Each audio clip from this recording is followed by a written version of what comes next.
So, hey guys, welcome to Career Sprint. So, this is an event that is being conducted by the Career Development Center from PDC, and we'll be focusing on showing how the Canadian job market is evolving and how US students can apply to different jobs in these industries.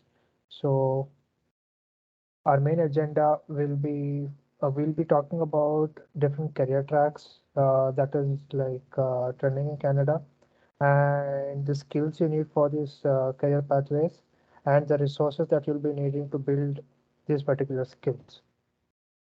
So first and foremost, I want to also tell you that most of these career tracks are inclined to the IT sector. So uh, like Just keep in mind that I tried my best to research and ask for inputs from across my LinkedIn connection. So most of this is best true to the best of my knowledge. Firstly, the most common career track that is trending right now is web development. Web development is literally being the most sought after job as in such in an internship or a co-op in every single company. And this is not localized to any city.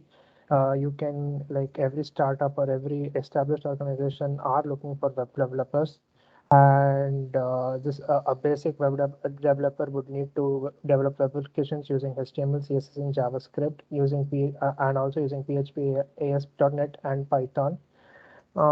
This is a web developer role is also synonymous to a full stack web development role. Please note that is not the same as a full stack developer. Frequent postings of a web developer job is available on Amazon and CIBC, TD, and other companies like TELUS. So this is the most sought out of after job currently that's been trending in 2022. The next job is a support engineer. So a support engineer is basically a person who is a technical support or an IT support individual whose main role is to address customer questions or queries regarding their particular company's products. A person as a support engineer must have good development skills and also be able to continuously monitor systems and software, and along with the expertise in monitoring tools. This support engineer roles are also being are popping up very frequently nowadays because of the fact that most of the jobs are available both remotely and in person. So as a support engineer, it is easy to onboard and recruit people. So this is one of the jobs that is currently is trending right now. More companies like Adobe, Ericsson, AWS, and SAP are frequently hiring for support engineers. This hiring happens throughout the year and is not restricted to some seasons. Best place to apply would be Indeed and LinkedIn and on the company's website. And a point of caution, it is always best to always subscribe to the company's job letter or job subscription newsletter so that you're always alerted of any such job posting that comes through every day or every week. The next career track is a data analyst, and I think most of you would heard of it. So basically, a data analyst is a person who would be in charge of gathering data, organizing and pinpointing trends and patterns. They'll also be responsible for producing visualizations and reports and communicating this to the company. This is the same as what you find for an IT or a business analyst position, but keep in mind it should not be confused with a data engineer. A data engineer is a different role where you'll be focusing on migrating data from databases or extracting them through CI/CD pipelines. So that is different, and this is different. And data analyst is also one of every company has a data analyst offering because they need people to work on data and visualize data, and most frequently these positions are offered by banking services, Fortinet, and Deloitte. Um, the one more important thing is these services, especially RBC, TD, and Scotiabank, they usually have internships or co-ops As far as I've researched, I'm not able to pinpoint a particular time frame, but they have some certain internships or co-ops where they are looking for data analysts to work on their project. Next, we have the position of a DevOps engineer. I marked it with a trending icon because this role has continuously grown over the last 5 to 6 years. Because mostly because everything in the IT industry has been going cloud, like everybody's migrating to cloud from on-prem. So basically, a DevOps engineer would be using processes, tools, and methodologies to balance software development life cycles from coding to deployment and maintenance and updates. So it is the same as being a cloud ops engineer or a cloud engineer. And the frequently postings are offered by Amazon Web Services, SAP, Nokia, and Ericsson. Nokia especially offers DevOps engineer co-ops and internships throughout the year. And one important thing is many of the courses in uOttawa are also inclined to DevOps positions. So if you are looking to specialize in this particular field, you can use those courses. And once again, you can check Indeed and LinkedIn for the career postings on these websites. And next, we have a software development position. This is the most common sought after IT job that every person can is easy to get throughout the year. And it is basically creating applications that help do specific tasks based on project requirements and run devices or control networks. And it is the same as a full stack developer. Note that it is not the same as a full stack web developer, because as a web developer you'll be working on HTML, CSS, and Java, but here you'll be working on coding related to Python and Java, and mostly integration systems. It is also the same as software analyst, STE, and a program analyst. Software developers are always in demand, and there are frequent openings are always there from banking sectors and IT consultancies, especially IBM, Accenture, Deloitte, and banking services being especially TD. And once again, you can check Indeed and LinkedIn for career postings for these particular roles. Next, you have a network engineer. These are IT specialists who build, design, and configure network infrastructure and upgrade network systems, wide area networks, wireless networks, and VPNs. This particular role also ties into cybersecurity, as frequently cybersecurity positions need you to have certain area of expertise and domain knowledge in network operations. It is also the same as a network architect and systems engineer. There are frequent postings always available on Nokia, Talos, and Microsoft. Talos, on the other hand, is very network specific, and it always tries to hire people who have a very good network domain knowledge. Once again, you can check Indeed, LinkedIn career postings on the company's website. And it is also important to know that cybersecurity itself is becoming a new domain now. You have blockchain and cybersecurity roles that are offered. So there are certifications available like PCISP or VCISSA certifications that definitely help you to get an easy job in the network domain.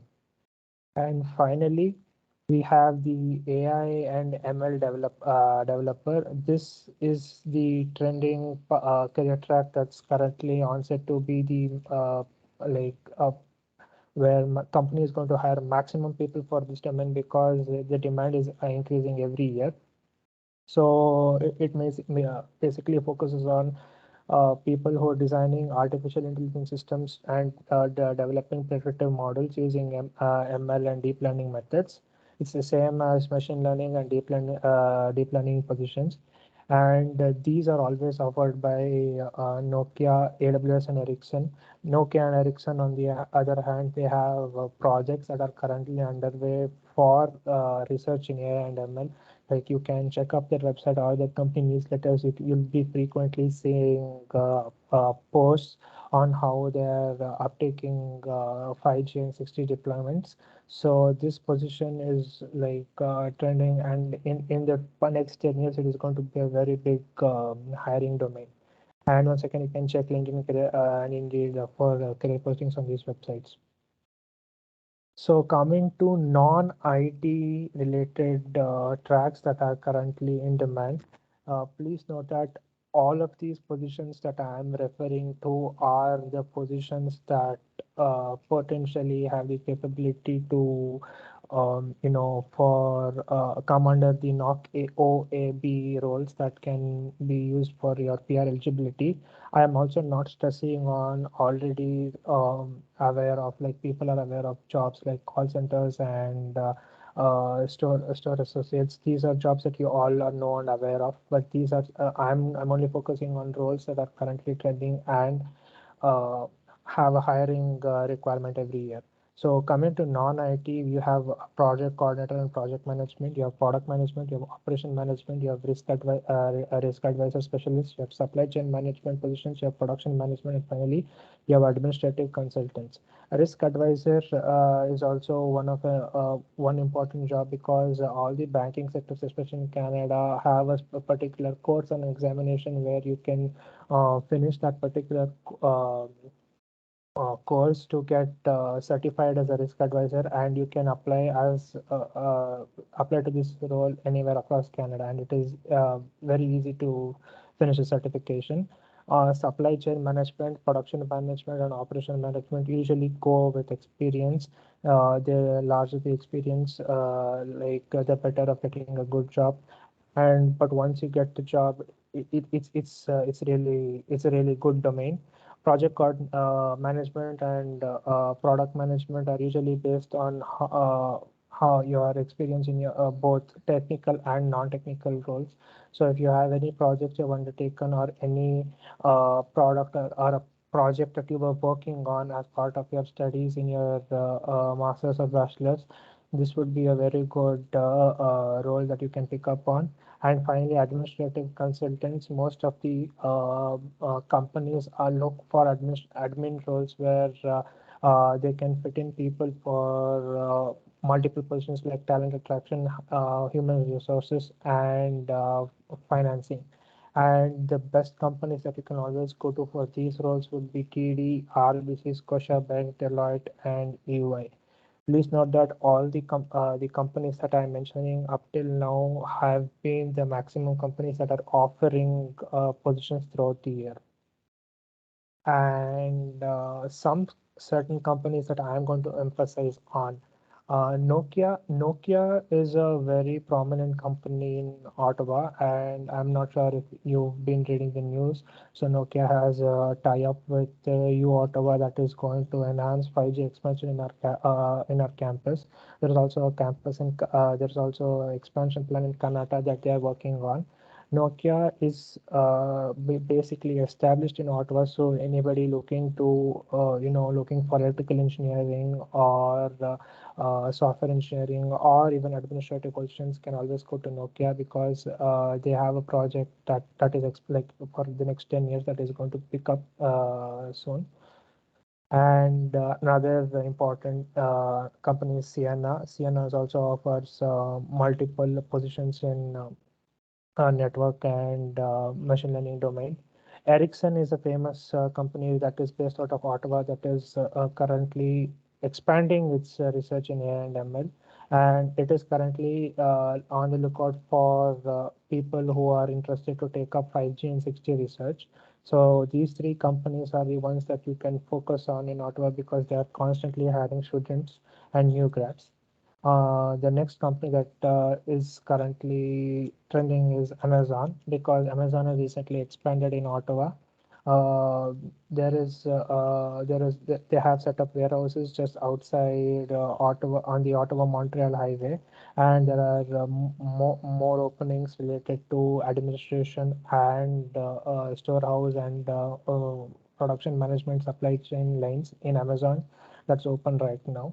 Microsoft and Google have expanded in Toronto. So just so you know that usually Microsoft and Google had a very strong presence only in Vancouver and Waterloo, but right now they have expanded very much in Toronto, and the positions are opening up in every single domain, not only restricted to technical. So this is one thing that you can research upon. You can add Meta to that list because Meta has also recently joined this competition of hiring people from Toronto. So these three companies have expanded their footprint in Canada. For people who are looking for electrical engineer and a simulation experience, there is always AMD. There is also Taylor's. Taylor's, as I mentioned, is a purely a network-oriented company, and they always offer very good network and cybersecurity roles. As usual, banking services like RBC, TD, and Scotiabank are always look on the lookout on hiring students and students for both administration and technical roles.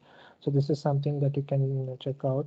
And finally, there is SAP. SAP is also an ERP-based company that is constantly hiring full-time and interns for in the field of communication, administration, and IT development. So this is as of now as all of the trending companies and um, research pathways that I have looked into. Uh, Coming to the government of Canada, because most of you would have thought of why only private, why not government, but there is a little catch here. So the first thing is for any government of Canada position, most of them at least, you need to show bilingualism. Some cases, functional bilingualism is also accepted, but still bilingualism is a must here. And so if you are bilingual, you can always get into any position in the government of Canada. Most common departments that usually have students are CRA, Canada Postal Service Canada, especially CRA, that is the Canada Revenue Agency. There are also occasional postings from CSPA, that is the Canada Service and Border Agency, but they mostly look into PR and Canadian citizens. And coming to that point, usually these positions are always like preferred for only citizens and PR holders. Although there are specific co-ops, but that are provided to international students, but usually they are very they are not as much as uh, the opportunities is not as much as that is given to Canadian citizens or PR holders. One good thing is if you have a cooperative internship with any of the federal postings throughout your master's or bachelor's degree, it will be a very good asset because uh, uh, companies are willing to hire you if you have an experience with the government because it makes them easy to understand that you have integrated yourself into the Canadian market. The best way to go or approach for a government of Canada job is to always have connections. Especially most of the professors that are working in the university are usually have worked on or are working on projects that are sponsored or that have some kind sort of funding from the Canadian government. So they will obviously know the point of contacts and the recruiting people who can be approached for any kind of job or assistance. So if and needed, it would always be better to ask such professors for any kind of federal postings that you want to apply. And one thing, and the other thing is, do not be disheartened by any sort of what do you say, the bias that is given to Canadian citizens or PR holders. You have to frequently apply to all postings. You have to frequently check their websites, any job offerings or anything. You need to apply because some of them do get back to you, some of them do reply, some of them do take international students, but it is all on a need come basis. So you can't lose hope, and you just need to apply and try your luck. And finally, there are job fairs that are held from time to time. I think there is one virtual job fair that is being held in June. I'm not sure about the date, but yeah. So you can always single out recruiters from the government of Canada, especially NCRA or Service Canada, and ask them about when they would be offering any sort of jobs or any sort of internships. They would be more than happy to help you out, and you can share your resume or the contact email ID and cold email them whenever you want to. So this is about the trending career pathways and things that have taken like a huge increase from post-COVID till 2022. I'll be there next. I'll be talking about the skills that are usually in demand that people need in this job market. So, firstly, I'll be talking about skills that you'll need even though you want to go to a technical or a non-technical background. Based on what I've researched and what I have seen on the reports that have been published, you will need to know some amount of programming in either Java, at least the basics in Java or Python for any kind of position to apply. You might be like, oh, why not? Why do I need programming in, what do you say, an administration role?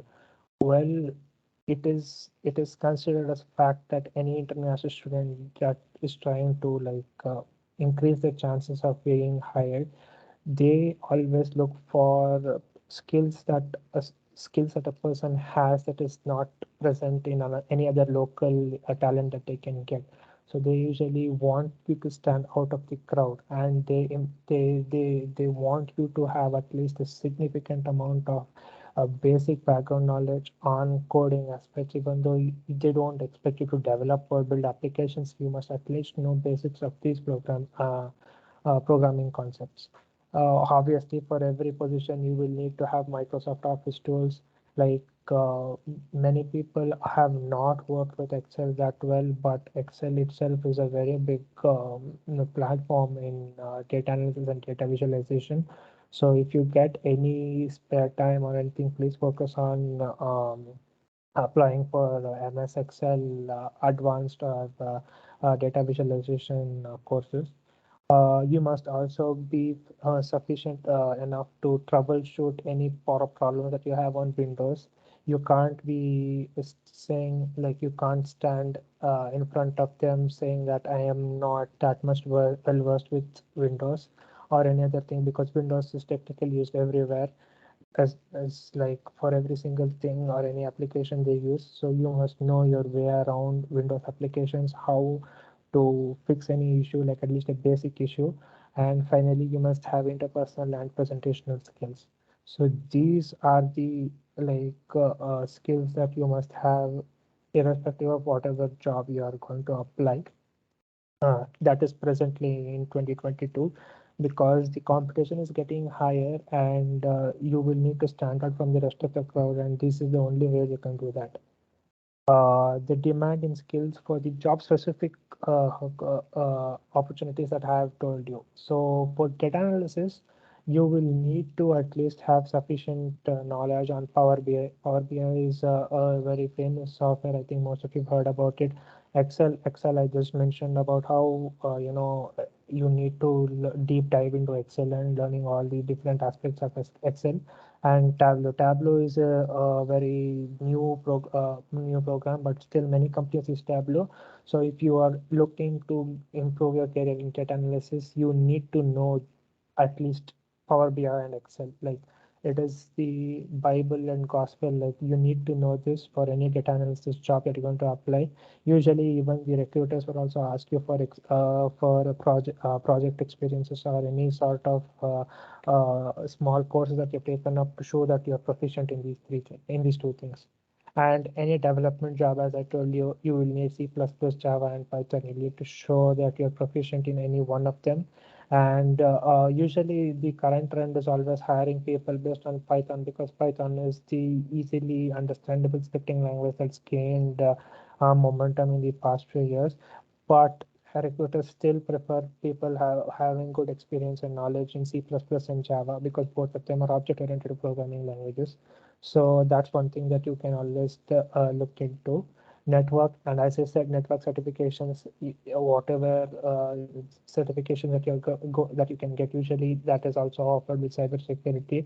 It will always be an asset, and you can easily apply to any sort of security roles wherein you'll have to qualitatively assure the network connections and any sort of architecture that is that the architecture in a project that you've been put on. So that is one thing in network. AI and ML, yeah, you will always have to know machine learning and deep learning concepts from the scratch, because you'll always be using machine learning and deep learning for multiple applications, because this particular field is not localized. You can easily apply an ML in every domain. So you must have sufficient knowledge to apply what you know in ML and deep learning So if you want to have a career there, you'll have to enrich your knowledge and work on projects there. And once again, there are courses in the university that you can always take, especially GNG. There are some GNG offerings on data science system that you can take, so you can always check those out. Cloud computing, as I said, from the last 5 years, since everything has been migrating to cloud, more and more requirements have been coming up for what do you say, improving skills in Docker and Kubernetes. Kubernetes is basically like it's everywhere. Every single cloud ops engineer or a person who's in the industry would have heard about it. So if you want to move your field into DevOps, you will have to know the in and out of Kubernetes. This is something that you can check out. Web development, as I mentioned, you need to know HTML, JavaScript, CSS very thoroughly, because web development is something whose demand will never die out. You'll always have companies ranging from startups till government of Canada positions that will be asking for web development. So if you are always interested, you can do courses and increase your knowledge on these things. If you're also looking into startups, you'll also have app development, and app development, you'll have to have sufficient experience in Android Studio, Firebase, and Flutter. It's not difficult. You can always take up courses and you can always understand how it works. And coming to general administration and management, according to what reports and what research I have done, uh, the recruiters usually look into people who've handled projects that might be either your IT experience projects, either in your home country, or in if you're doing any volunteering projects in the university, or if you're doing any part-time work where you are handling or interacting with customers. Any relevant co-ops or internships in this field will also be an asset, because they consider you to have what is called the Canadian experience in management. So that will definitely help you. So these are all the skills, like these are the basic set of skills that you'll need. And working on any few of these will definitely get you the role that you're looking for. And coming to the resources. So until now, I spoke about all the skills and the different career pathways that are available. So now I'll be talking about what resources are available. It would be good if you guys can write this down, because I'm not sure if many of you would have checked it out. So let me talk to you about it. So first and foremost, I think everybody would have heard of LinkedIn Learning. LinkedIn Learning gives you easy a set of career pathways easily to help increase your domain knowledge. So I think everybody would have heard of it. Coursera, I think people would have heard of it, but if not, it's well and good. Coursera is also a very good place to start and increase your domain knowledge. There is also an offering with Coursera called the Coursera University offering, where it ties up with the university you're studying in this case, University of Ottawa, and it gets you one free premium course for free every year. So you can check that out in Coursera. Next is something that you might not have heard of, but it is worthwhile to check out. It's the GitHub Student Developer Pack. I don't know how many of you have heard it. GitHub has an association with over 50 IT consultancy firms. I put a picture here, but I'm not sure if most of them are not visible. But in short, using your university email ID, you can access what do you say, licensed software, premium courses, and projects that are offered by over 50 companies. Like most, you have JetBrains, you have GitHub itself. Something you have Microsoft Azure. There are so many offerings from these companies that are all tied up to GitHub, and you just need to renew your access every year. But it is the best place, I tell you.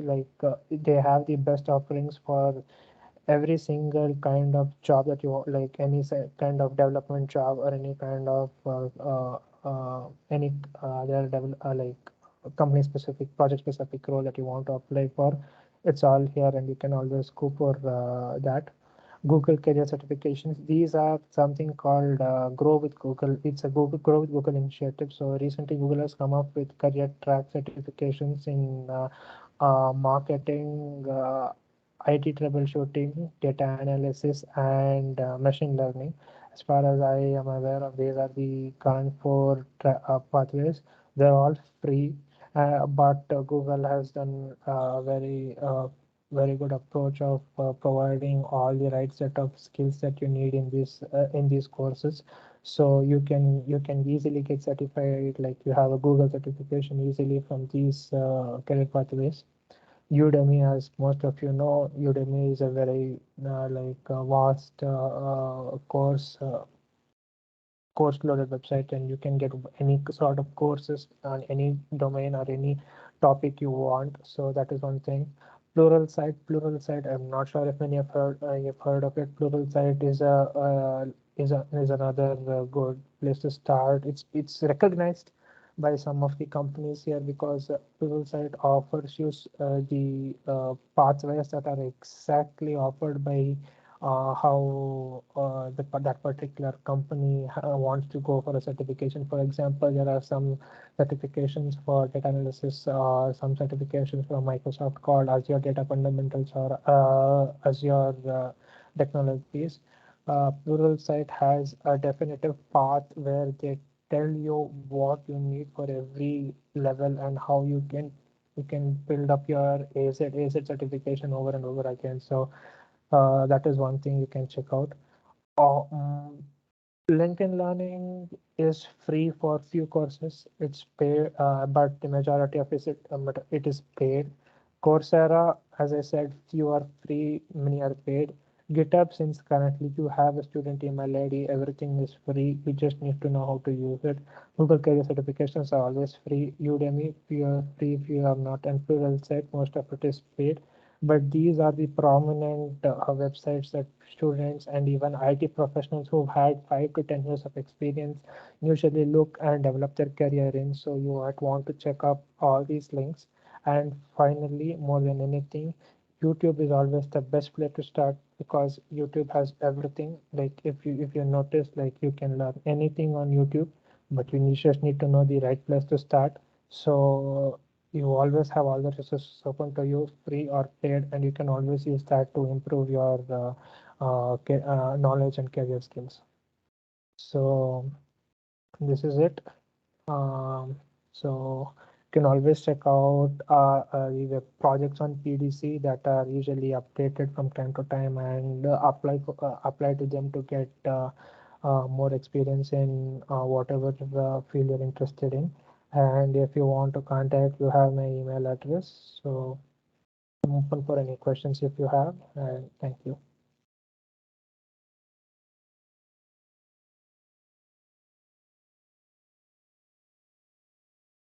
Thank you, Likit, for the presentation. It was very well researched and explained. So thank you so much.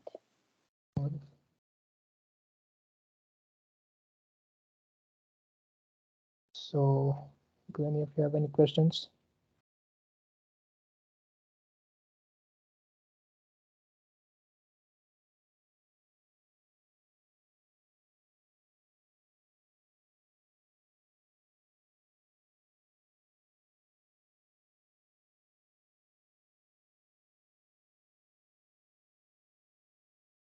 Yeah, if not, then I